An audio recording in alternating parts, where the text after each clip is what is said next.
Hello students. देखिए इस video में आज हम class 10th subject maths chapter 13 को स्टार्ट करने वाले हैं। देखिए इस वीडियो में हम इस चैप्टर के इंट्रोडक्शन की बात करेंगे कि इस चैप्टर में हमें क्या पढ़ना है और क्या नहीं पढ़ना है, ठीक है, और किस तरह से हमें इस चैप्टर के अंदर क्वेश्चंस आते हैं, किस किस टाइप के क्वेश्चंस आएंगे, तो ये सब हमें इस चैप्टर में पढ़ना है। देखिए इस चैप्टर का नाम है आपका सरफेस एरिया एंड वॉल्यूम। तो हमें सबसे पहले ये समझना है कि जो सरफेस एरिया है ये क्या होता है और वॉल्यूम क्या होता है, ठीक है।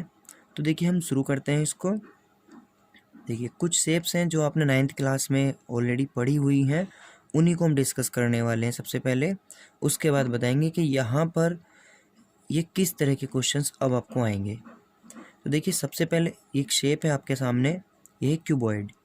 क्यूबॉइड किस तरह से होता है, जैसे आपके पास में आपकी नोटबुक है, आपकी बुक्स हैं, आपके पास में मैच बॉक्स होती है यानी जो माचिस होती है हमारी, या हमारे पास में जो स्वीट का बॉक्स होता है स्वीट बॉक्स, ये सब किस शेप के होते हैं, क्यूबॉइड शेप के होते हैं। इसमें क्या होता है, एक लेंथ होती है, ब्रेथ होता है और एक हाइट होती है। इसके अंदर में अगर हम इसकी फेजेस की बात करें तो इसमें कितनी फेस होती हैं, तो इसमें फेस होती हैं आपकी 6। कितनी होती हैं, 6। भाई चारों साइड की फेस हो गई, इधर की एक ये रही, एक इसकी फ्रंट वाली होती है, एक इसके बैक साइड वाली होती है, एक अप साइड वाली होती है और एक डाउन साइड में होती है, ठीक है। ऐसे ही हम बात करते हैं दूसरी शेप की, तो ये होता है क्यूब। क्यूब में क्या होता है, जिसकी ऑल साइड्स सेम होती है, यानी इसके लेंथ ब्रेथ और हाइट सब सेम होती है, तो इसको बोलते हैं हम क्यूब। इसमें भी कितनी फेसेस होती हैं, 6 फेसेस होती हैं, ठीक है। इसकी सभी फेसेस सेम होती हैं, यानी सभी फेसेस का जो एरिया होता है वो सेम होता है, ठीक है। एक होती है हमारे पास में थर्ड शेप है हमारी सिलेंडर। सिलेंडर कैसा होता है, जैसे आपने देखा होगा पानी की बोतल होती है, ये हमारे पास में पेन है, तो पेन भी जो है हमारे ये सिलेंडर शेप में होता है, ठीक है। अब होता क्या है कि सिलेंडर में जो शेप है ये एक मुड़ी हुई शेप होती है, इसे बोलते हैं कर्व्ड शेप। तो ये जो सिलेंडर है इस टाइप में, इसको हम बोलेंगे कर्व्ड शेप में है ये, ठीक है। और जो हमारा क्यूब और क्यूबॉइड था ये फ्लैट है, जैसे पेपर है, पेपर फ्लैट होता है बिल्कुल, ऐसे ही ये भी हमारी दोनों फ्लैट शेप में होती हैं। इसकी फेजेस फ्लैट शेप में होती है। इसके अंदर क्या है कि इसमें एक कर्व्ड शेप है, कर्व्ड के साथ में इधर इसमें जो इसका ये वाला पार्ट होता है सिलेंडर का ऊपर का हिस्सा, ये भी फ्लैट शेप में होता है। वो फ्लैट शेप में इस पर क्या होता है, ऊपर एक सर्कुलर शेप होती है। ऐसे ही इसमें इधर की तरफ भी जब इस पर अगर इसकी कैप लगा देते हैं हम, तो ये देखिए इधर वाला हिस्सा जो है इसका, अब ये भी कैसा है, फ्लैट शेप में है और ऊपर सर्किल टाइप का है। तो इसमें क्या होता है, एक तो आपकी फेस होती है कर्व वाली और 2 फेस होती हैं फ्लैट होती हैं जो सर्कुलर फेस होती हैं। तो इसमें टोटल फेस कितनी होती हैं, 3 होती हैं, ठीक है। अब बात करते हैं हम कोन की। कोन के अंदर भी क्या होता है, कोन होता है जैसे आपकी बर्थडे कैप होती है, ठीक है। इसको हम बना भी सकते हैं, देखो एक पेपर से हम बना के दिखाते हैं।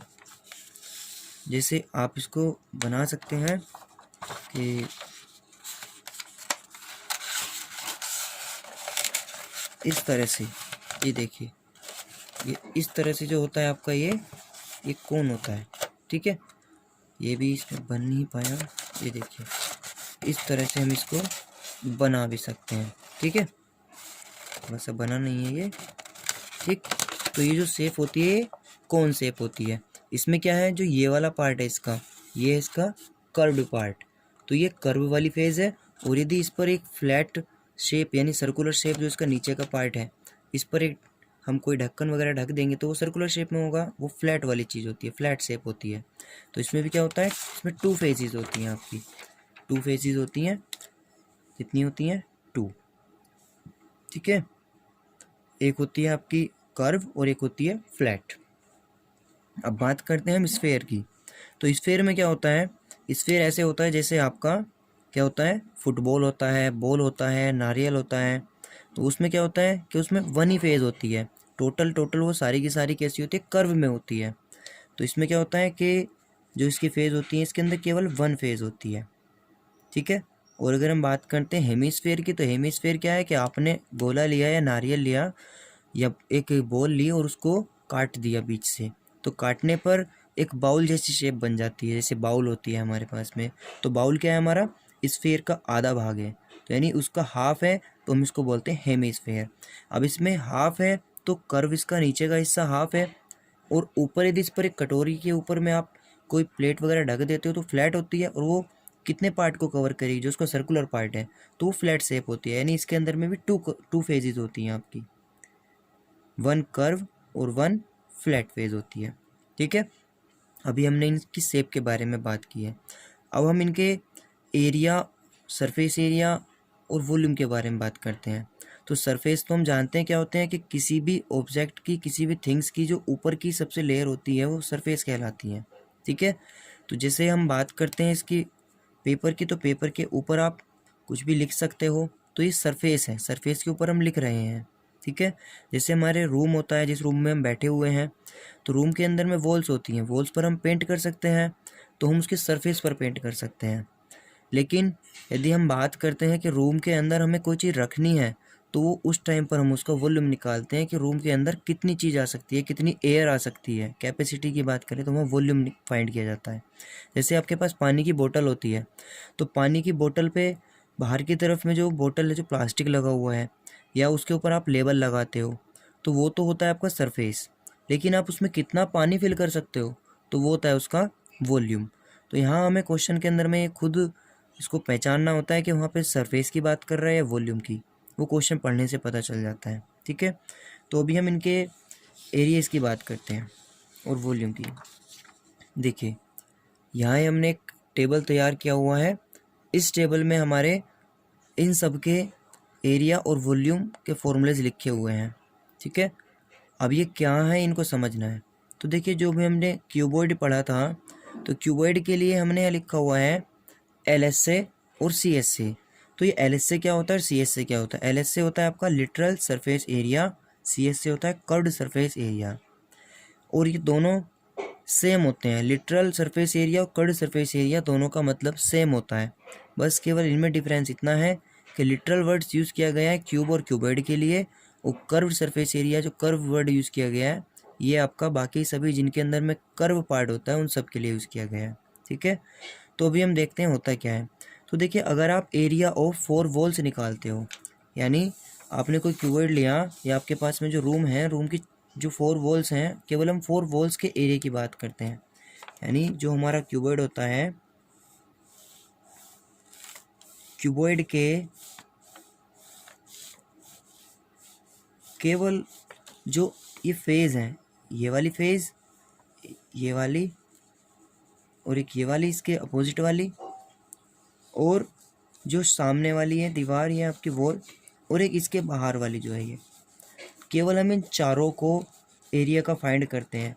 ऊपर का यानी सीलिंग वाला पार्ट जो छत होती है, और नीचे जो फ्लोर होता है, फर्श होता है, उसको छोड़ दिया जाए, बाकी चारों तरफ का हम सारी वॉल्स का एरिया फाइंड करें और उनको ऐड कर लें, तो उसको हम बोलते हैं लिटरल सरफेस एरिया। ठीक है, और ये क्या होता है आपका, इसका फॉर्मूला होता है 2 × L+B × H। ठीक है, और यदि हम बात करें कि टोटल सरफेस एरिया चाहिए, तो टोटल में कौन कौन काउंट हो जाएगा, चारों दीवारें थी, अब ऊपर का जो सीलिंग बच गया था वो सीलिंग भी आ जाएगा, और जो नीचे का फ्लोर बच गया, ये फ्लोर भी इसके अंदर काउंट हो जाएगा। तब ये हो जाएगा आपका 2 × LB + BH + HL। देखिए, इन फॉर्मूलों को आप बना भी सकते हैं, बनाना मुश्किल नहीं होता है, बट अभी इस वीडियो में हम नहीं बना पाएंगे क्योंकि वरना लॉन्ग हो जाएगी। देखिए, और जो वॉल्यूम होता है, आप ये पहले से भी जानते हो, सारे फॉर्मूले ये 9th क्लास में भी थे। तो वॉल्यूम क्या होता है, L × B × H होता है क्यूबॉइड के लिए।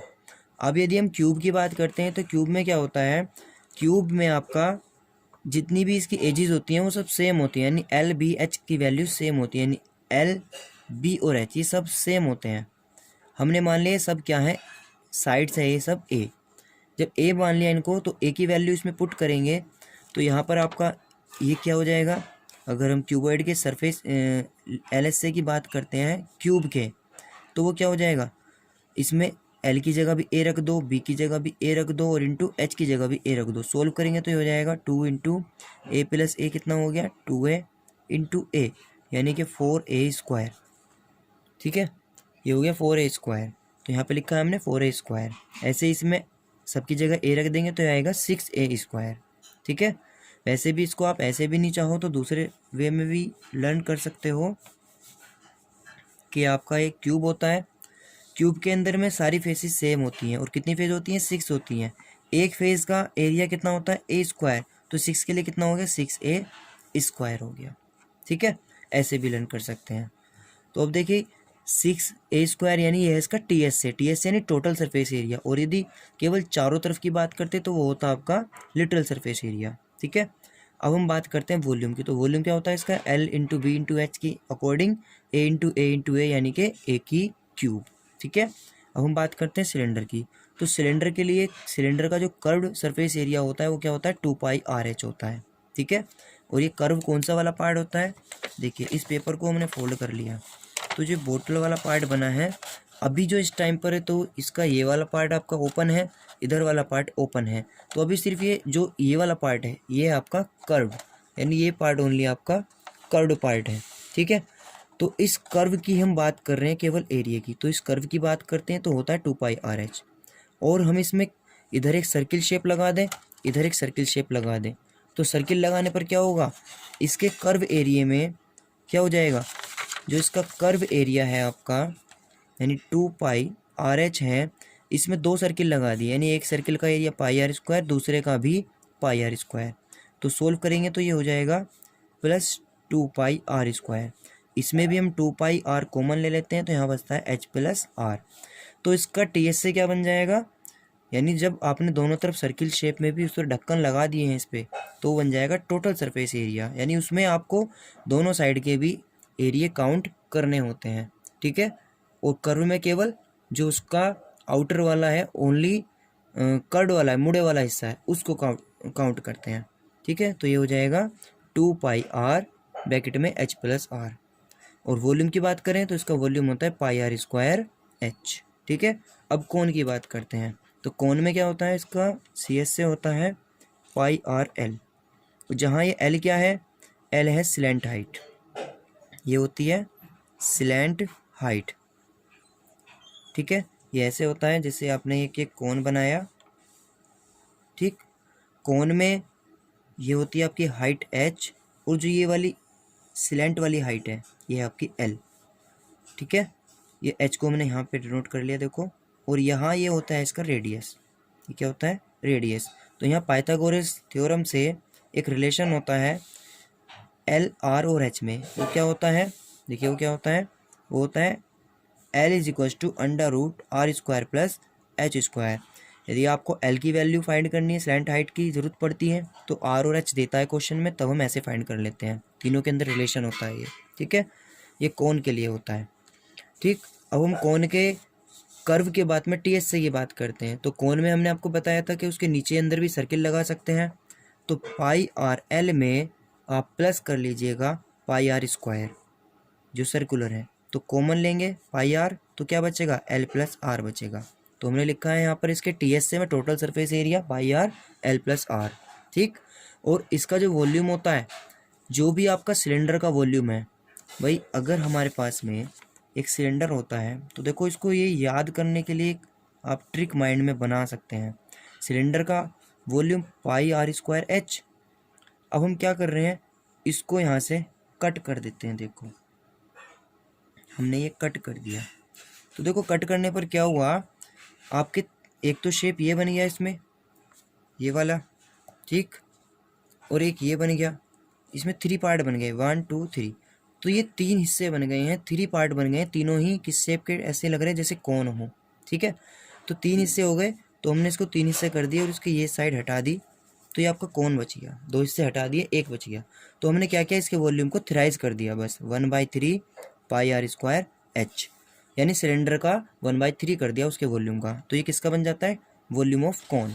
तो वॉल्यूम ऑफ कोन कितना होता है हमारा, 1/3 πr²h। ठीक है, अब बात करते हैं स्फेयर की।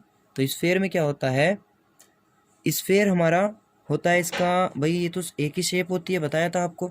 तो एक शेप होती है, तो सिंगल शेप का जो CS से होगा वो क्या होता है 4πr², और इसका TS से भी यही होता है 4πr², क्योंकि ये सिंगल वन फेज में होता है। और इसका वॉल्यूम आप जानते हो होता है 4/3 πr³। ठीक है, 4/3 पाई आर क्यूब याद रखना। अब हमारा आता है हेमीस्फेयर। तो हेमीस्फेयर में हमने इसको हाफ करा है, तो 4 पाई आर स्क्वायर का हाफ कर दोगे, 2 से डिवाइड करोगे तो आ जाएगा 2 पाई आर स्क्वायर। लेकिन जब हम टीएसए की बात करते हैं तो एक आपके पास में देखिए ये बाउल तो है ही, ठीक। अब हमने इस बाउल के ऊपर में एक ढक्कन और लगा दिया। जब हमने ढक्कन लगा दिया, क्लोज कर दिया, तो वो सर्कुलर शेप में ऊपर का हिस्सा इसका, तो सर्किल का पाई आर स्क्वायर एरिया होता है। तो इसका भी हाफ करके कितना आया था हमारा 2 पाई आर स्क्वायर, प्लस जो सर्किल हिस्सा है, सर्किल वाला पार्ट है, फ्लैट शेप है, वो पाई आर स्क्वायर। तो दोनों को ऐड करके हो गया 3 पाई आर स्क्वायर। तो इसका टोटल सरफेस एरिया में ये वाला एरिया भी और ये वाला कर्व वाला भी सारा मिला करके कितना हो गया 3 पाई आर स्क्वायर। तो इसलिए इसका टोटल सरफेस एरिया कितना होता है 3 पाई आर स्क्वायर। और वॉल्यूम की बात करें तो जो आपका स्फेयर का था उसका हाफ ही तो करा है, तो इसका हाफ कर देंगे, यानी 4/3 पाई आर क्यूब का हाफ कर रहे हैं। तो हाफ करने पर क्या हुआ, 2 से डिवाइड हुआ और ये हो गया 2/3 पाई आर क्यूब, सॉरी ये क्यूब है, ठीक है। तो इसका हाफ करने पर ये 2/3 पाई आर क्यूब हो गया। तो इसका वॉल्यूम कितना होता है हेमीस्फेयर का 2/3 पाई आर क्यूब होता है, ठीक है। तो इस तरह से हमने इन सारे के सारे फॉर्मूलों को यहाँ पर रीड कर लिया है। तो पूरे चैप्टर के अंदर जो फॉर्मूलेज आने हैं वो सारे के सारे यही हैं। अब ये आएंगे किस तरह से, क्वेश्चन किस टाइप के आएंगे, हमें बस वो और देखना है। यहाँ इसमें लिखा हुआ है LSA CSA TSA का फुल फॉर्म, ठीक है। इसको आप एक बार स्क्रीनशॉट ले लेना और इनको नोटबुक में नोट कर लेना, ठीक है। देखिए इस चैप्टर के अंदर में क्वेश्चन कैसे आएंगे, आपको इस चैप्टर में ये कहेगा कि आपके पास में कोई 2 शेप देगा और उन 2 को मर्ज करके कोई एक नई शेप बनाएगा और उसके बारे में आपसे पूछेगा। जैसे आपको ये कहेगा कि आपके पास एक कोन है और एक क्या है हेमीस्फेयर है, इन दोनों को हमने मर्ज किया और मर्ज करके इस तरह की एक नई शेप बना दी। और अब आपसे पूछा जाएगा कि जो नई शेप बनी है इस शेप का हमें सरफेस एरिया बताइए। तो बताइए इसका सरफेस एरिया आप कब बता पाओगे, एक तो इसमें कोन है और एक इसमें हेमीस्फेयर है। जब दोनों का सरफेस एरिया हमें पता हो और हम उनको ऐड कर लेंगे तो ऐड करने पर इसका सरफेस एरिया पता चल जाएगा। या इसका वॉल्यूम निकालना है तो हमें कोन का भी वॉल्यूम पता होना चाहिए और हेमिस्फेयर का भी वॉल्यूम पता होना चाहिए। हम उन दोनों को ऐड करेंगे और इस शेप का निकाल लेंगे। तो यहाँ पर वो आपसे कोई भी इनमें से कोई भी 2 शेप को मर्ज करा करके आपसे क्वेश्चन बना करके पूछता है, ठीक है। जैसे यहाँ पर आपको दे दिया गया है एक क्यूब ये रहा, एक क्यूब ये रहा, 2 क्यूब हैं जिनके वॉल्यूम सेम है और आपसे कहेगा कि इनको मर्ज कर दिया, एंड टू एंड जब इनको मर्ज किया तो इस तरह से आपका एक क्यूबॉइड बन जाएगा, ठीक है। और जो क्यूबॉइड बना रिजल्टिंग क्यूबॉइड, अब पूछेगा कि बताइए इस रिजल्टिंग क्यूबॉइड का सरफेस एरिया कितना है, यानी इसका जो TSA है टोटल सरफेस है वो कितना है, ठीक है। इस तरह से आपको क्वेश्चंस पूछे जाएंगे। जैसे आपको कहेगा कि आपके पास में एक कैप्सूल है, जो कैप्सूल होता है आपका टैब वाला, आप दवाई के लिए लाते हैं, ठीक है। तो यह एक बंगाली रसगुल्ला जैसे वो लंबे वाला आता है, आप उसको भी देख सकते हैं, वो इस शेप में होता है कैप्सूल, ठीक। अब वो कैप्सूल के अंदर में वो कैसे बना हुआ है, इस कैप्सूल का आपको सरफेस एरिया है वॉल्यूम निकालना है, तो कैसे निकालेंगे। तो कैप्सूल में हमने यहाँ से कट किया, यहाँ से कट किया, कट करने के बाद हमने देखा कि यहाँ तो बीच वाला हिस्सा तो बन गया इसका, यहाँ से यहाँ तक का एक सिलेंडर शेप में, और ये है 2 इसमें लगे हुए हेमीस्फेयर। तो यानी इसके अंदर में क्या हुआ, हेमीस्फेयर भी चाहिए और सिलेंडर भी चाहिए, यानी 2 हेमीस्फेयरों का हम सरफेस एरिया निकाल लें और एक सिलेंडर का सरफेस एरिया, सबको ऐड कर दें तो हमें कैप्सूल का सरफेस एरिया मिल जाएगा। और अगर हमें वॉल्यूम निकालना होगा तो वॉल्यूम के लिए क्या होगा, इसका वॉल्यूम निकाल लेंगे सिलेंडर का और 2 हमारे हेमिस्फेयरों का वॉल्यूम हो जाएगा, उनको ऐड करेंगे तब हमें कैप्सूल का वॉल्यूम मिल जाएगा, ठीक है। तो इस तरह से हमें इस चैप्टर के अंदर में अलग अलग टाइप के क्वेश्चंस मिलेंगे। तो अब हमें नेक्स्ट वीडियो में क्वेश्चंस को करना है, उससे पहले आप इन शेप्स को अच्छे से अंडरस्टैंड कर लेना, शेप्स को समझ लेना, सरफेस एरिया क्या होता है, वॉल्यूम क्या होता है, और ये जितने भी आपको फॉर्मूले बताए हैं इनको अच्छे से लर्न कर लेना, क्योंकि विदाउट फॉर्मूले और विदाउट शेप के ये चैप्टर कवर होना मुश्किल हो जाएगा, ठीक है। तो इसको अच्छे से कर लेना। नेक्स्ट वीडियो में मिलते हैं क्वेश्चंस के साथ में 13.1 एक्सरसाइज के लिए, ठीक है। ओके, इसका स्क्रीनशॉट ले लेना, इसको नोटबुक में कर लेना, ये वर्क होमवर्क आपका चेक होगा जब आप कॉलेज में आएंगे। Okay, thank you.